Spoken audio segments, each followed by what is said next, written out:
Lois. Platform guests and friends. Hi, everybody. I'm an alcoholic. My name is Wesley P. And you know, it's just wonderful to be back in Akron. You know, I thought I'd never be asked back. But you know, 44 is a lucky number for me. I remember very distinctly. I was thinking here and he said 44th anniversary. I said, you know, that used to be the number I played in the numbers. You know? Not that I could afford it, but in my drinking days, I always put $20 a week on number 44. Never missed it. And one day I hit. And they brought me a bag full of money. I had a $20 bill on 44. I had 70 to 1. And they brought a bag full of the dirtiest money I've ever seen. And I asked Rena, I said, do you want it? She said, yes, we'll keep it. And so that's the way, actually, we got started after coming in Alcoholics Anonymous, was by playing number 44. And so here I am again. I'm lucky again with number 44. Is having the opportunity to come back to Akron on the 44th birthday, 44th Founders Day. And, you know, I'm deeply grateful. And, you know, for years, I didn't understand the word grateful. I didn't understand the word thankful, because every time I heard it in Alcoholics Anonymous, it seemed that they were synonymous. And I just never would use them, because I knew there must be a difference between the two words. And so one day, by chance, I picked up a book, and this was only a few years back, and I opened it up to a page, and it happened to say, thankful, grateful. And I started reading, and it explained the difference to me between being thankful and being grateful. It said that whenever you are thankful for something is when you are directly benefited from it. I'm thankful for this invitation to talk to you this morning, to tell you about Alcoholics Anonymous and what it's done for me. I'm thankful for my family. I'm thankful for your friendship. These are all benefits that I've directly benefited from. The food I eat, and the love that you give me through this program. These things I'm deeply grateful for. I'm thankful for through the grace of God. These things, the word grace means an unearned favor. These things I am not entitled to, because I never did anything to be entitled to such as this, but through His grace, He's gave me these wonderful things, and I'm thankful for them. And this item went on and said, that the letter Torah went on and said, now to be grateful means that you are willing to reciprocate for those things that you're thankful for, to make payment thereof, to be as good to God as God has been good to you. And only through His grace am I standing here. Only through His grace. And the only way that I can show my gratitude is for what He has done for me in the last 32 years, is to tell you about the program of Alcoholics Anonymous and what it's done for me. And tell you that God has done for me what I could not do for myself through this program. And so you see, I am indeed grateful this morning to be here. I'm indeed thankful for the opportunity to be your friend. But only through this program have I shared this with you. I love you, and I know that you love me. The program of Alcoholics Anonymous says that we tell a story of what it was like, what happened, and what it's like now. But it doesn't say where you have to start. It doesn't say you have to be tell a drunk-a-log. What it was like. What it was like. What it was like when. I've had 2 or 3 changes since I've been in AA. I've had the wonderful opportunity to live this program through the prime of my life. I've used this program, and with my family, it worked. I used it in business, it worked. I used it in politics, it worked. I used it in my community, it worked. This program has worked for me since November 13th, 1947. It has been just as important to me since that day as the blood in my veins, because without it, I could not have survived. And through His grace again, an unearned favor, I received this program on a silver platter. And I misused this program for 4.5 years. I wanted everybody else to live the Alcoholics Anonymous program, and I was going to see that they did it, but I wouldn't do it myself. I don't know, I know this doesn't happen in Ohio, but it did in Florida. I was the type of alcoholic in the first 4.5 years that still lied, cheated, stole, run around on my wife, and I was a no good father. I wanted everybody else, I preached in this program, I want everybody else to live this program. If you would just live the 12 steps of Alcoholics Anonymous, your trouble will be over. And I went down to see my sponsor one day, and he told me what was happening. And he says, Wesley, I'm ashamed of you. I'm ashamed that you're a member of Alcoholics Anonymous. He said, my bird dogs come here and tell me about what you're doing and living and how you're treating your fellow man. And he says, I don't know how you stayed sober. But he says, you stayed sober. I'll give you credit for that. And I says, well, Chris, what am I going to do? He says, you better get busy with the program. And I said, how do I get busy with the program? He says, you start working the 12 steps in your everyday life. And I said, well, I do I use the cafeteria system? I said, some of them I don't like. He says, that's the ones you want to try the hardest on. He says, you take them in the sequence they are written. He says, have you ever seen the steps in print without them being numbered? I said, no. He said, well, they number them for a reason, Wesley. And I said, why? He says, to keep screwballs like you from messing them up. That's exactly why. And he says, you take them in the sequence that they are written. And if you will take them in those sequence, he says, things will happen to you beyond your fondest dreams. Beyond your fondest dreams. And you know, I thank God that Chris took the time, my sponsor took the time with me this day to instruct me about this. And he was unkind to me because he said things to me that really embarrassed me. They were the truth, though. I had a sponsor that told me the truth. He wasn't mealy mouth. If you've got a sponsor that's mealy mouth, get rid of him. They'll kill you. I'll tell you that right now. Get one that you don't like. Every time he opens his mouth, says, I'm going to get rid of him. I can't take this no more. Now, this guy will save, a gal will save your life. And this is the type of sponsor I had. I would have never made it. I would have never made it.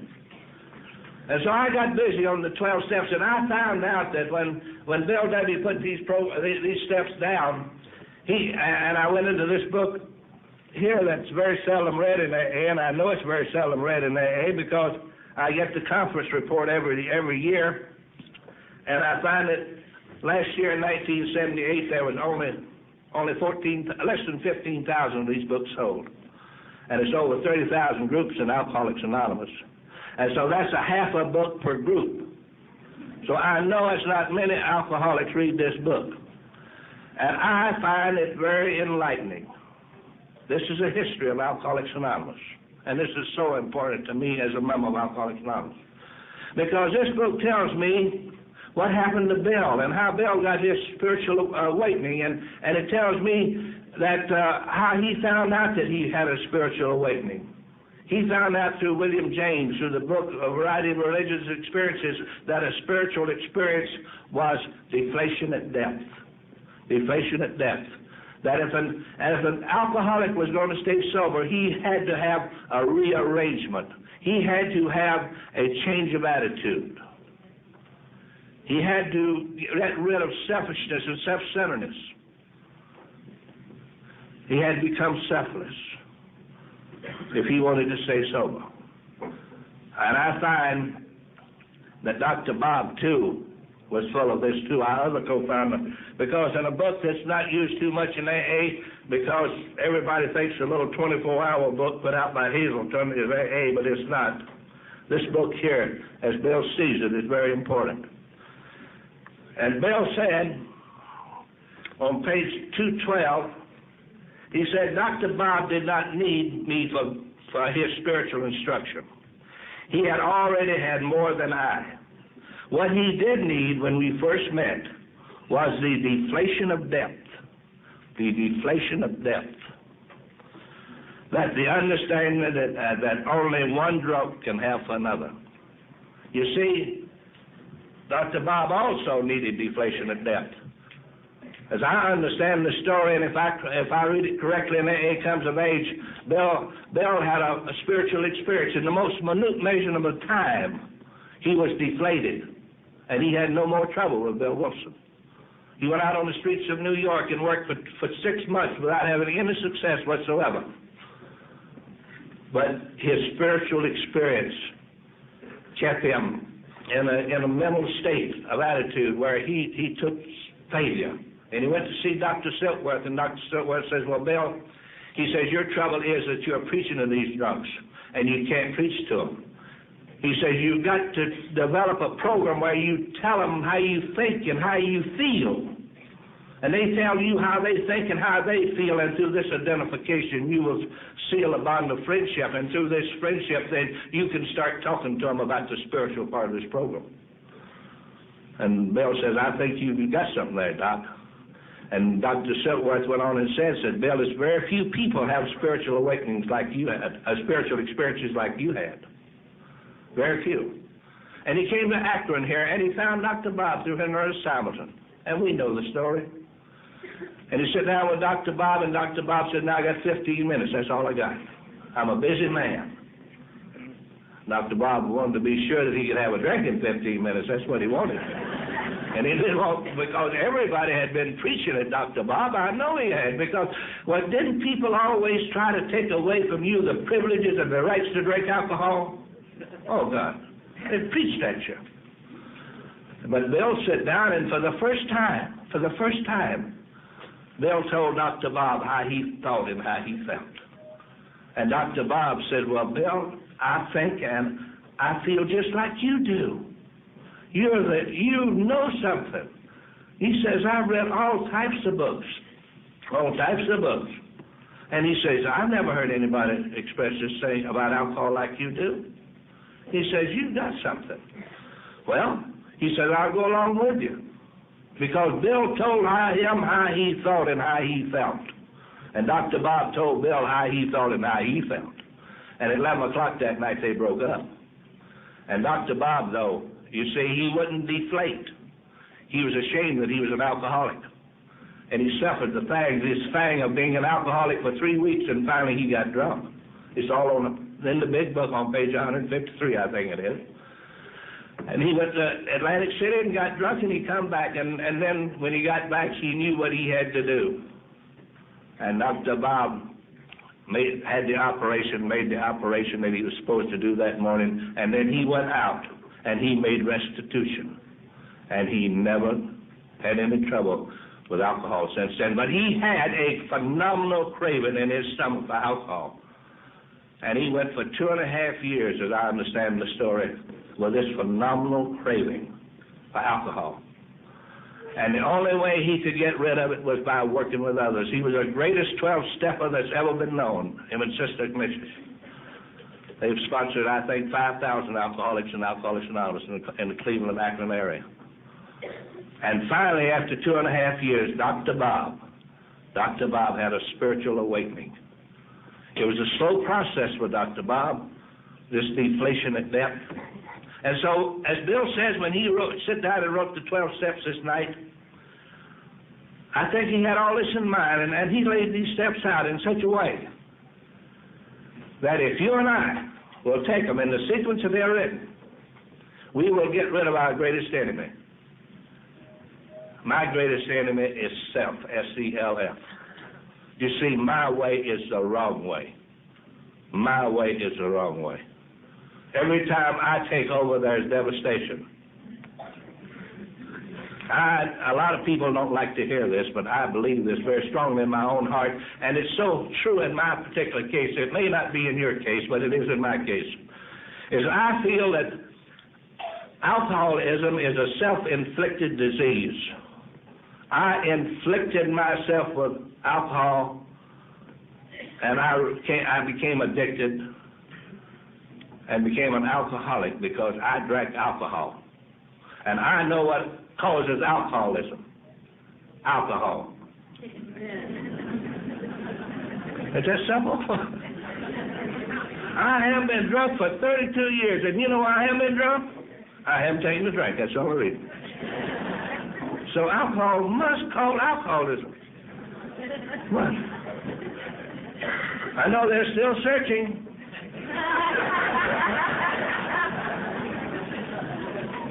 But That's what caused it. And so Bill sat down and he laid out a program of the 12 steps of Alcoholics Anonymous, and if we will take these steps in the sequence they are written, we will go through a process of deflation.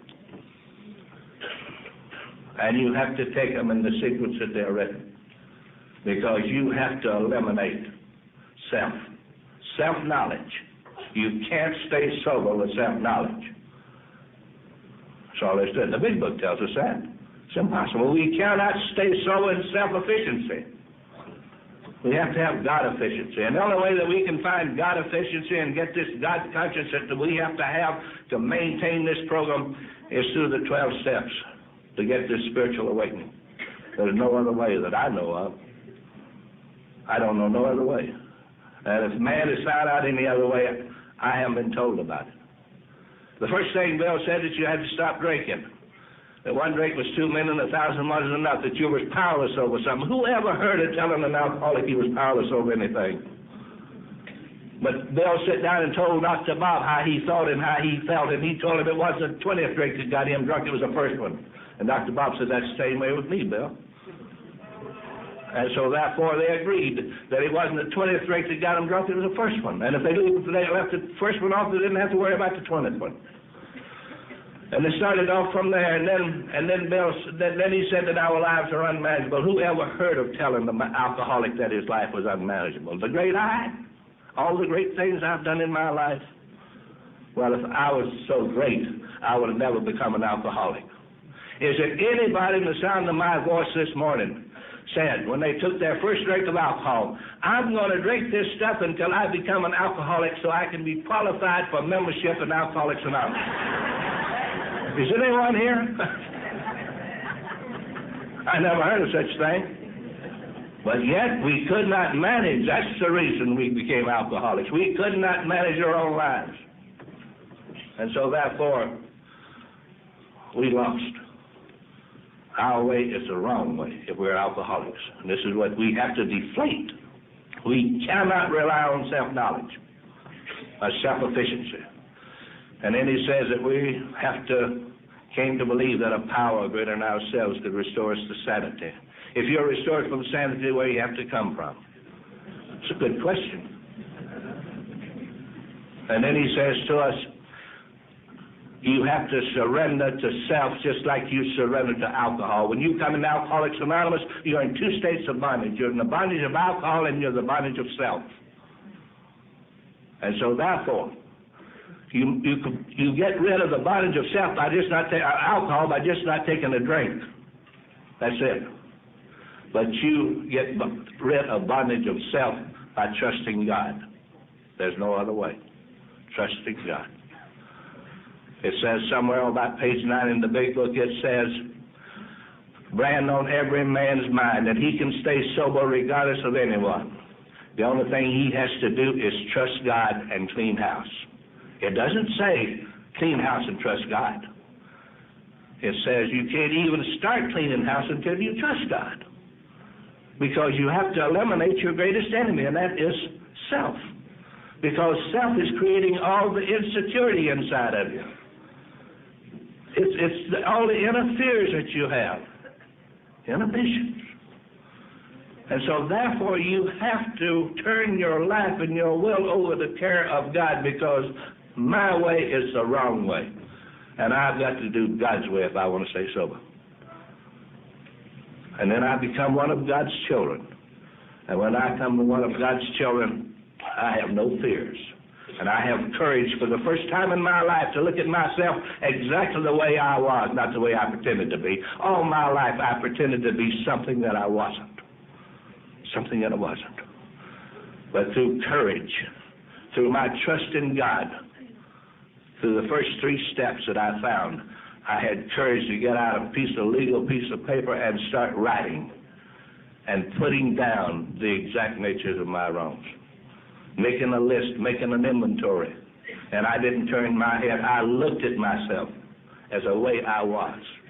And it wasn't but one man in my life ever heard put it in the words exactly what I found after I took the 4th step in Alcoholics Anonymous. And his name was Howard Benhoff of Cleveland, Ohio. How many of you knew Howard? A greater AA never was born. And Howard said he found out that he had gangrene of the soul.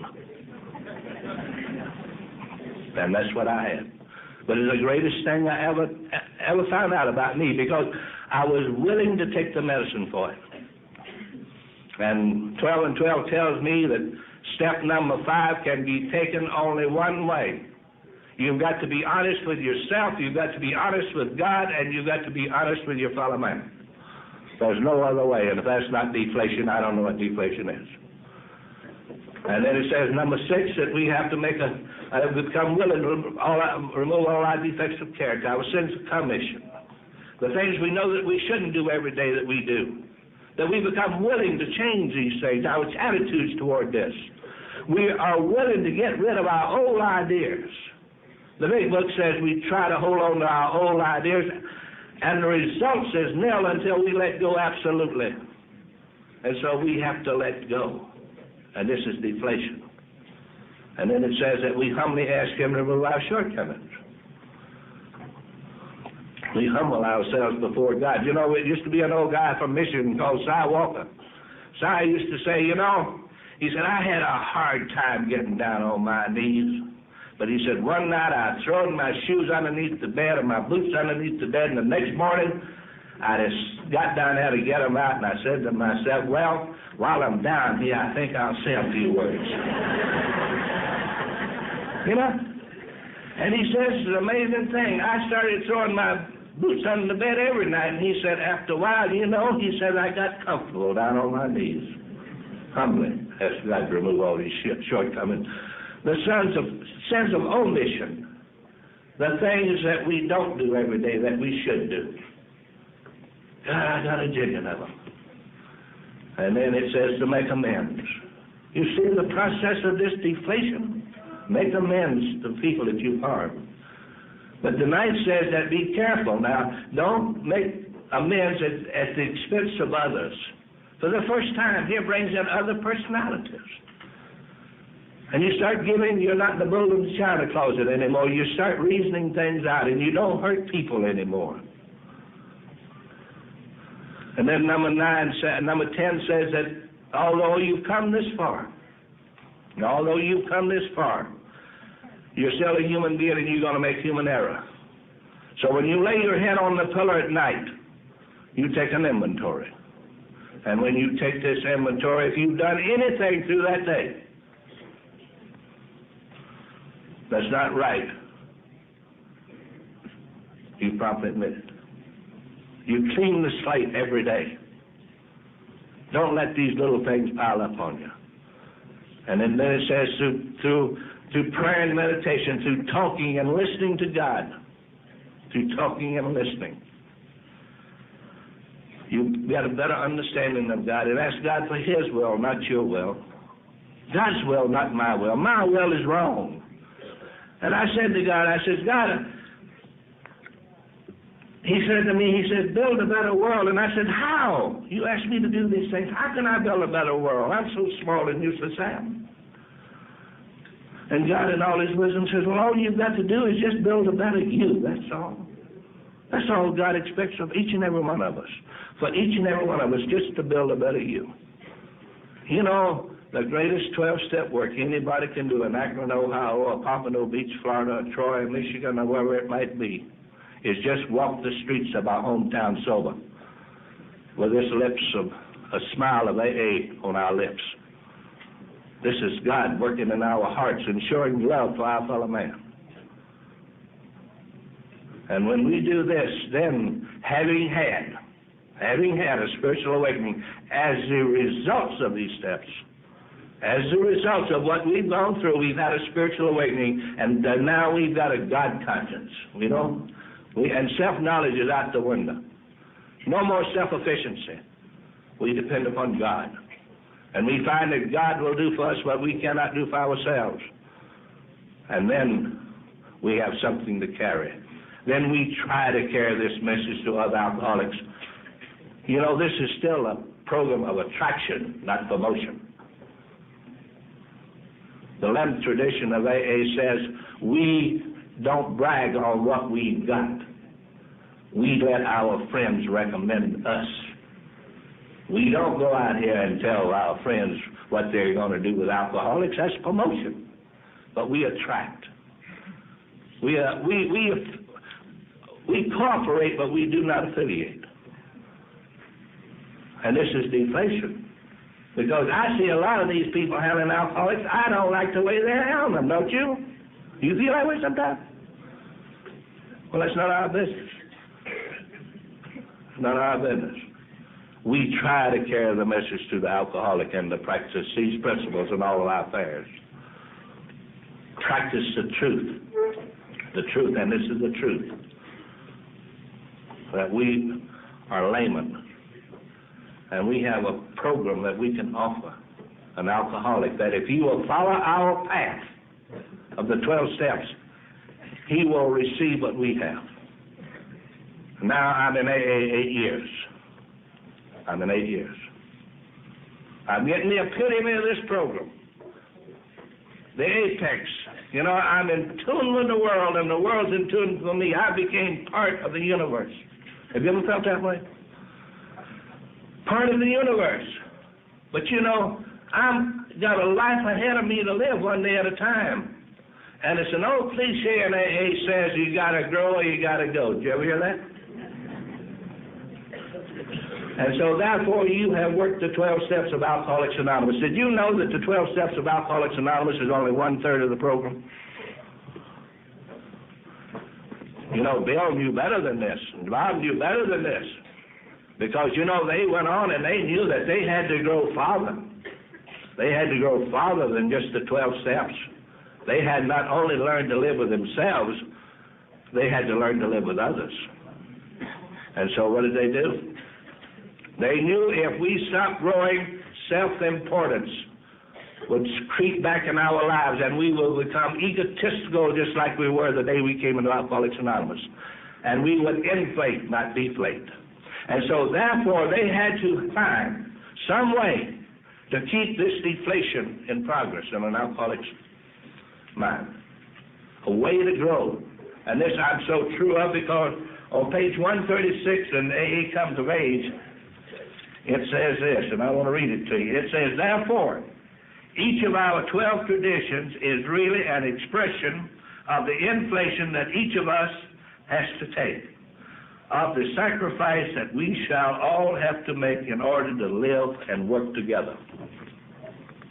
Just because we have had a spiritual awakening, just because we've made a few 12-step calls, just because we have sponsored a few people, there's no sign that we can rest on our laurels.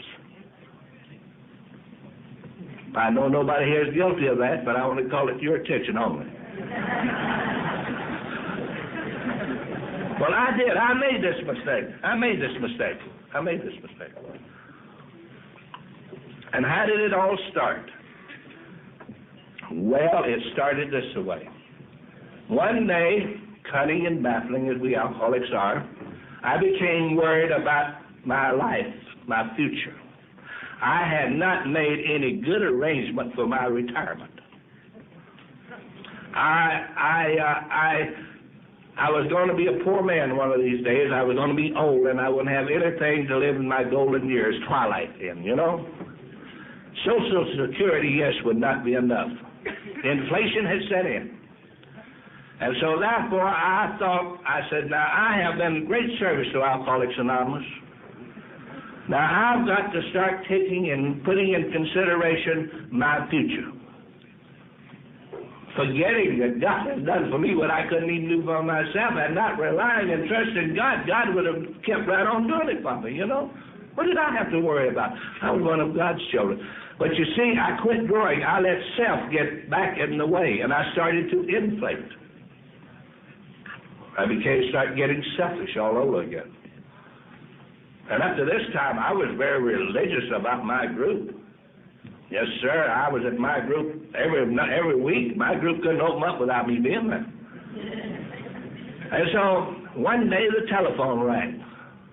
And this man, it was Wednesday, my group met Wednesday night, and the telephone rang, and he said, Wesley, I'm going to be home tonight. The only night during the week, and he said, I would like to air condition my home. And won't you come out and talk to me about it? And I said, well, now, this is a good chance, cunning. This is a good chance for me to start my retirement plan. I'll do a little extra work, knowing in my mind that this was meeting night. Knowing it, And I says to myself, I said, well, now, I've been wanting to go over here to this group that meets on Thursday night for a long time, but I just haven't been able to get over there.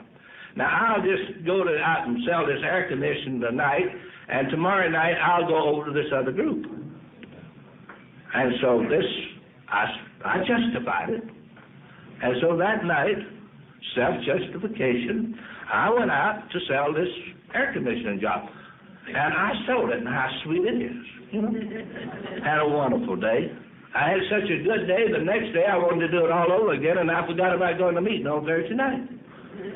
And things, the old devil got after me. Let me tell you something right here. We talk about the higher power all the time. But what do we ever say about this lower power? He's always sitting right up there whispering in your ear. Come on, boy, man, let's do this. Just like the play yesterday. Bad Attitude or whatever. What was that guy's name? Oh, that's so true. And I enjoyed that play, and I want to thank the actors for it. It was a great thing. The Gill put on a good show. This is so true.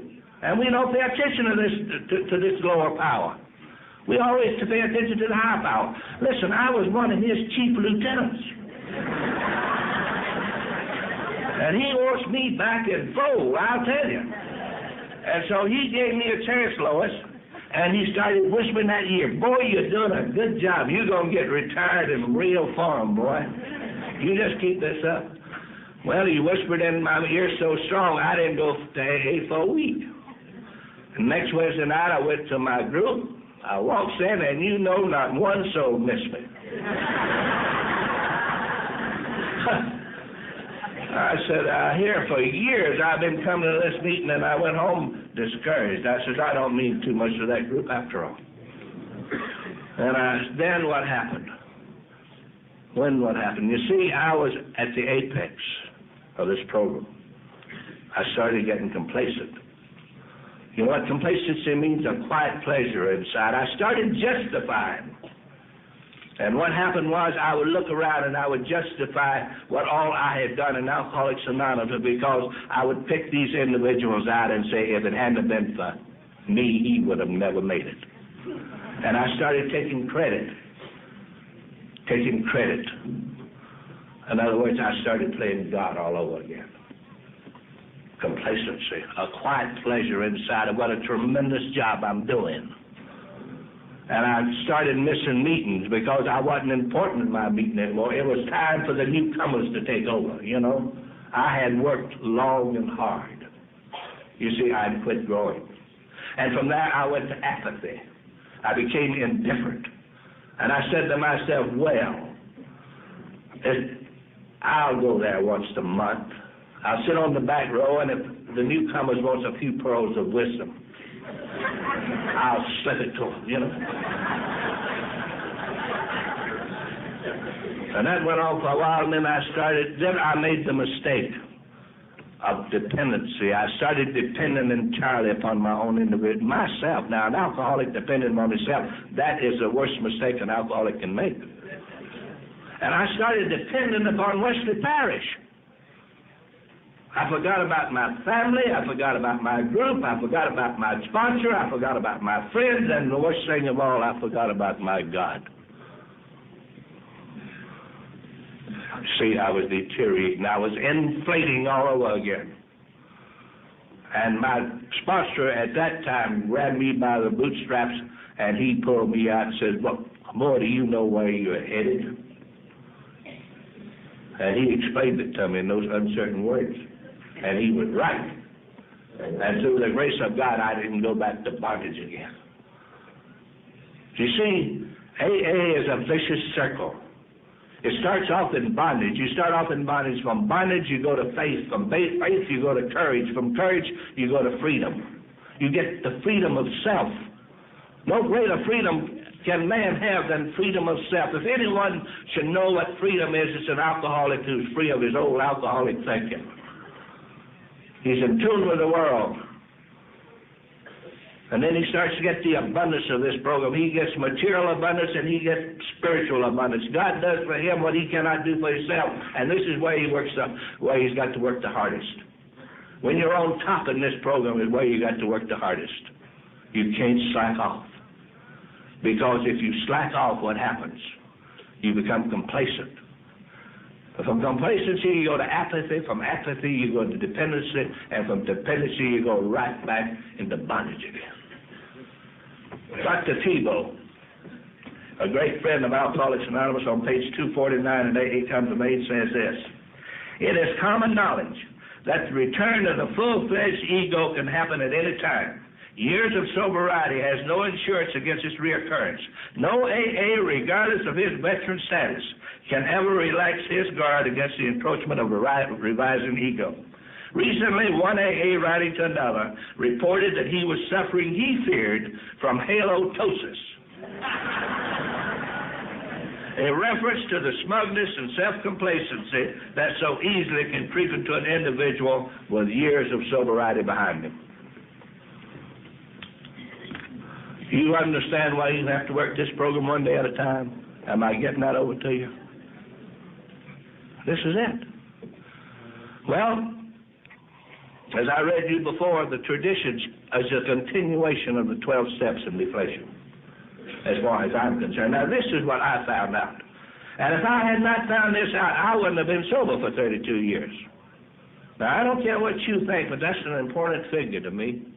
Because anybody that stays sober for 32 years, if he's a real alcoholic, he's had to do something right. That's all he's doing. That's all. Right here. And you've got to follow this program. Well, by chance, I found the 12 traditions. And I started using the 12 traditions in my everyday life at the eye level. Now, I'm not trying to change the program.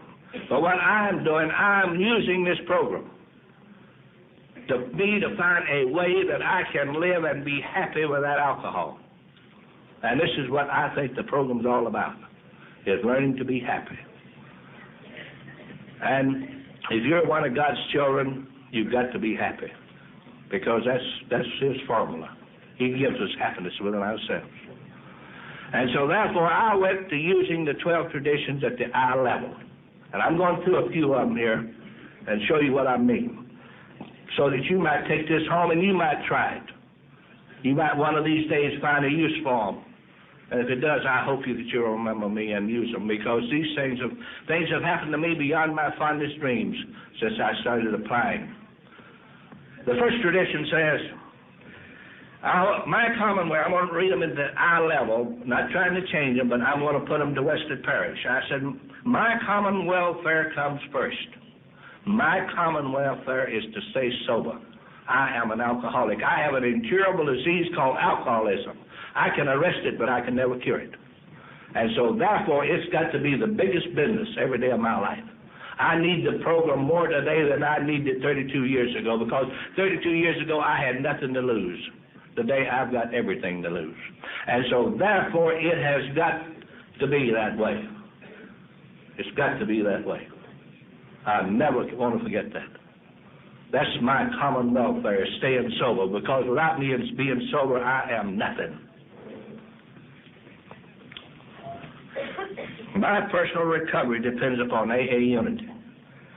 My personal recovery depends upon me living in unity with you. Not you living in unity with me. That has nothing to do with it. I've got to live in unity with you whether you live in unity with me or not. I've got to love you whether you love me or not. I've got to accept you just the way you are, not the way I want you to be, if I want to be happy. Now, if I want to be unhappy, what do I have to do? I just have a personality clash with you. And you and I start arguing with each other. And my big book tells me that resentments are fatal. And so therefore, I have to love you whether you love me or not. or I destroy the very same thing that I'm trying to acquire in this program. So I have to live in unity with my fellow man. The greatest teacher once said, what is it to love those who love you? That's nothing.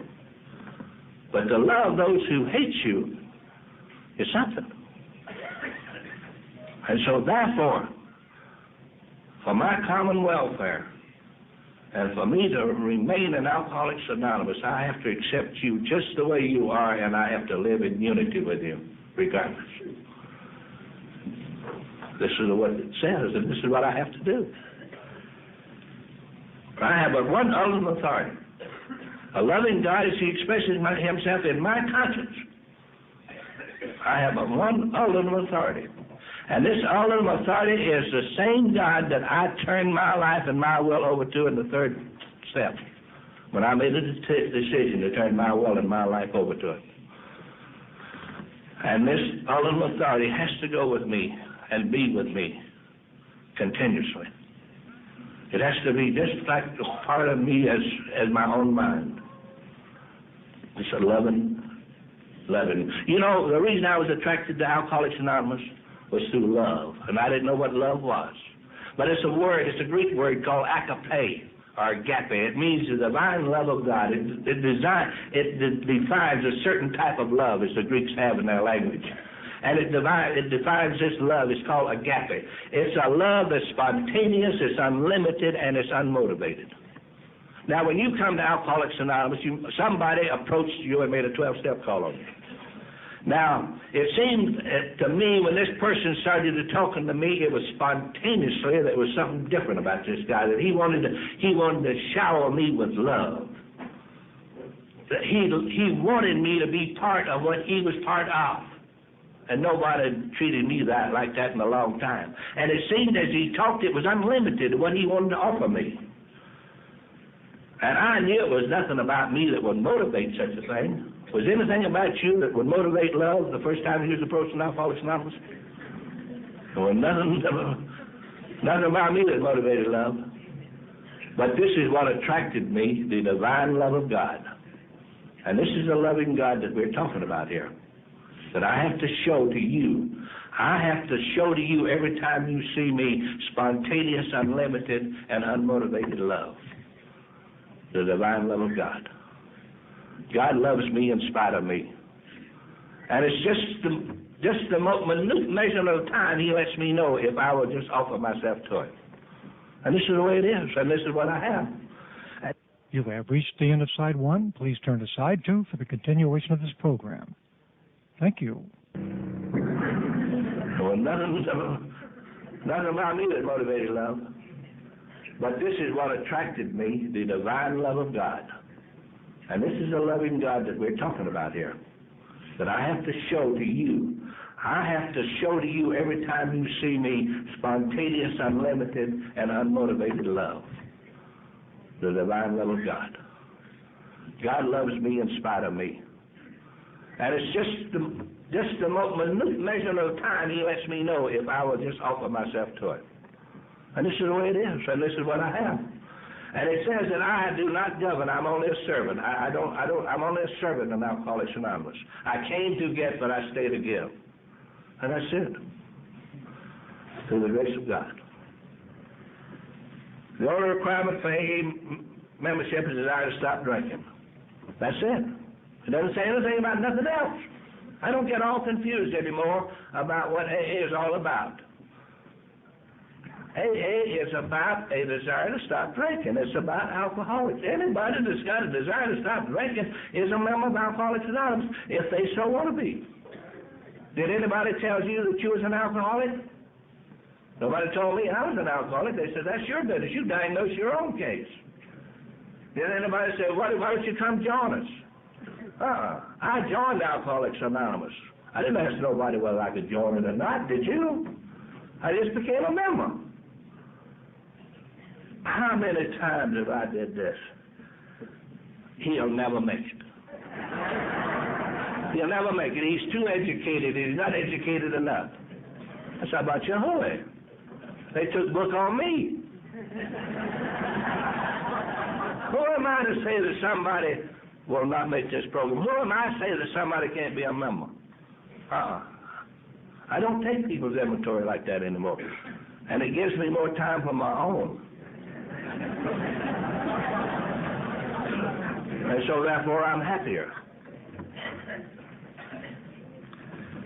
I should always be autonomous except in matters affecting other groups or AA as a whole. I should always be autonomous. The word autonomous is self-governed. I should always be self-governed. I've got a doctor's degree in negative thinking. I know right from wrong.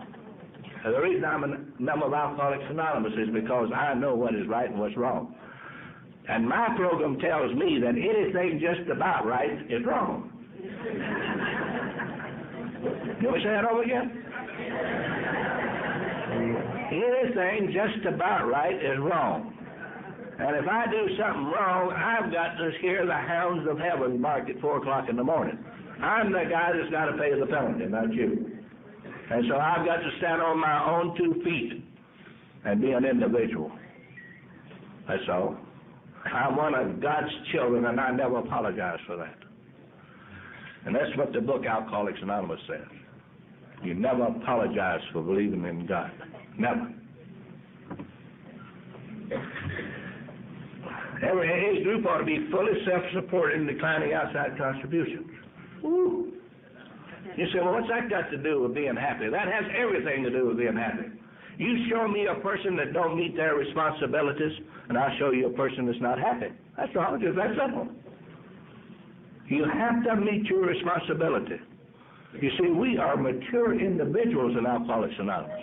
We are members of Alcoholics Anonymous, and it's my and your responsibility to support Alcoholics Anonymous. We decline all outside contributions. Now, I don't say to give till it hurts, but I do say give till it feels good. I do say that. You know, I wouldn't belong to a group. Now, I mean this. A lot of people say, well, you're too damn gun-ho. Well, I'm gun-ho enough to believe what I believe. That's all I'm gun-ho about. I wouldn't belong to a group that didn't support intergroup, or I wouldn't belong to a group that didn't support GSO. That's my business.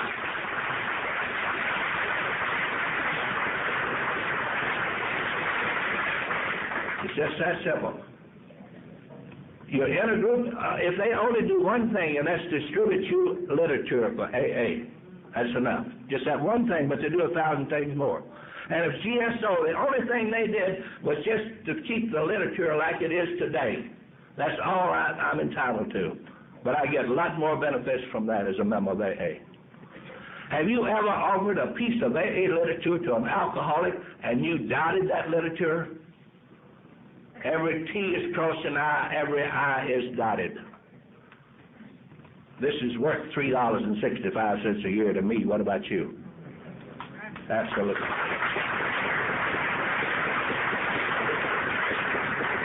So I have to meet my responsibilities if I want to be happy, and so therefore I don't want no strings attached to the program of Alcoholics Anonymous. And as long as I meet my responsibility as a member of AA, there will never be any strings attached, period. We've got something. We've got a program that the world wants, but they don't know how to get it because they're mixing money, power, and prestige.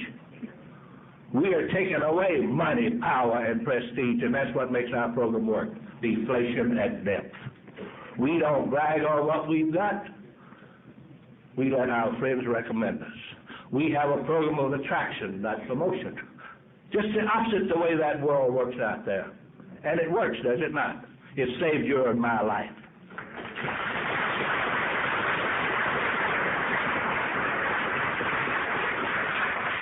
And the last one I'm going through, it's time to quit and go home.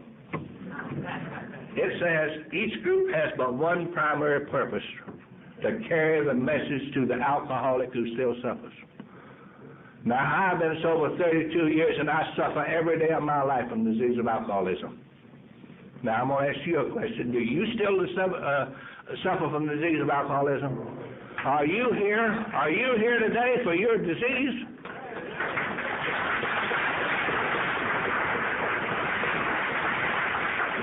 Has this weekend been medicine?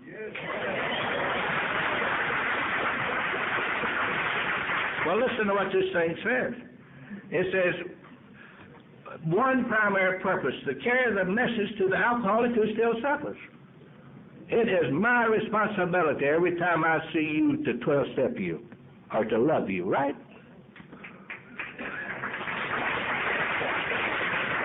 And it's your responsibility every time you see me is to 12-step me and love me. You see, everybody in AA needs love. This is what this thing is all about, love and service. This is what Dr. Bob says. But for us as individuals to appreciate this, I know what Dr. Bob was talking about. He had put the traditions in his life. He was living in unity with you. Are you living in unity with your fellow man? Are you trying? Are you knowing what you're doing? It's not an AA in the sound of my voice or a sound in AA membership that don't live the 12 traditions in their everyday life. But how many of us know what we're doing, and how much better off we would be if we knew what we were doing, right? So make these traditions part of your life along with the 12 steps. Oh, and if you do, things will happen to you beyond your fondest dreams. And then you are ready to serve. Because when Bill, I'm quite sure he had this in mind, when he made up the third legacy and gave us the legacy of service, he wrote the third legacy, and he wrote it in such a way that when we picked our servants for Alcoholics Anonymous, we picked the best we had. Up to that time, we were picking GSRs, and we would say to ourselves, well, now, let's give it to old Joe Blow so it'll keep him sober. Who ever heard of such a thing? I don't want nobody representing my group that just because he's a GSR, he's staying sober. I want my GSR to be part of the group and a part of the AA program and live in this program where he will serve me the best. The kind of man I want to represent my group. And Bill gave us the third legacy to give us a way that we could select our servants in AA without politics. Now, I know politics is people. And if you want to get rid of politics, you got to get rid of people. But you can at least dilute it. Right? And the more politics you keep out of AA, the happier we are, you know. This is the truth.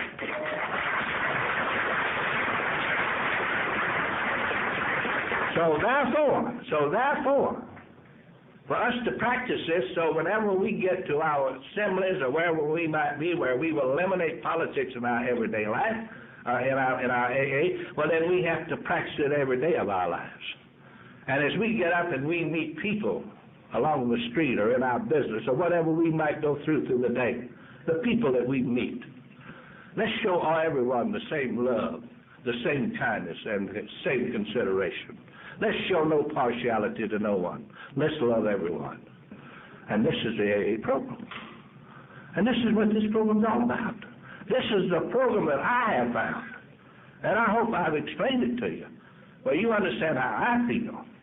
And if you want to find out about whether I'm lying or not, if this is not Florida propaganda, I would recommend you reading these books. Big book, Alcoholics Anonymous, AA Comes of Age, 12 and 12, and as Bill sees it. It's all there.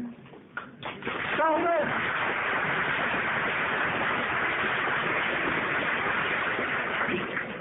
I don't need this other stuff. I read this other stuff just for fun. That's all, just for fun. For a little enlightenment, what the rest of the world is doing.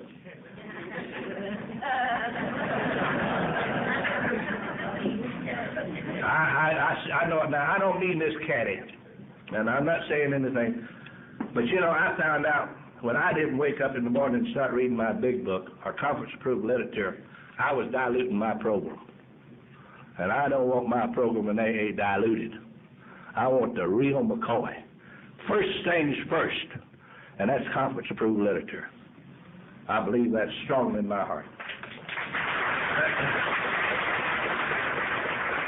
In closing, I want to close with two poems by Helen Steiner Rice. The first one is named Where can you find them? And the second one is the windows of gold. And I'm going to mix them up a little bit, if you don't mind. And I want to dedicate the windows of gold to my dear friend Rita. She asked me to say that.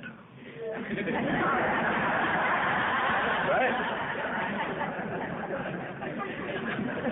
Where can I find him? Where can I see his only son? Why is men asking, I'm asking still, where is this man of goodwill? Is he far away in some distant place, ruling unseen from a throne of grace? Is there no place on earth that I may see to give me proof of eternity? Have you ever said that? There's a God, show him to me. There's a legend that's often been told of the boy who searched for the windows of gold. The windows of gold he saw far away as he looked in the valley at sunrise each day. And he longed to go down in the valley below. But he lived up on the mountain all covered with snow. And this is a trip that he wanted to make, so he planned by day and dreamed by night of how he would reach this great shining light.